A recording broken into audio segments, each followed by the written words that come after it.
বিসমিল্লাহির রহমানির রহিম। হ্যাঁ বিয়ে কিন্তু শুরু হবে। কন বিসমিল্লাহির রহমানির রহিম। হ্যাঁ কন আমার তাই টাকা ये सब क्या देखना पड़ रहा है।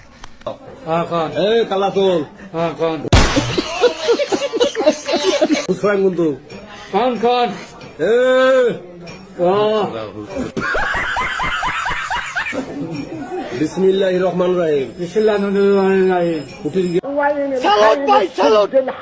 আপনার ভিতরে এত প্রতিভা ভাই। ইসলাম নিবাসী কুটিখানের বেলাসি তমরুদ্দিনের প্রথম পুত্র তখন পুত্র পুত্র মোহাম্মদ আসামিয়া মোহাম্মদ আসাদ নিয়ে 9 লক্ষ 1 টাকা দেড় ধার্য করিয়া নানা কত ধার্য করিয়া অলঙ্কার বাবদ অলঙ্কার বাবদ 999 টাকা পুঁজি দিয়ে দিয়ে টাকা পুঁজি দিয়ে বাদ বাকি টাকা বাকি রাখিয়ে বাড়ি টাকা বাঁচি দিয়ে বল জোসনা কবুল হ্যাঁ বল জোসনা কবুল। ভালো রচনা কবুল আমি আমি মাথাটা তোলো। মাথা তোলো।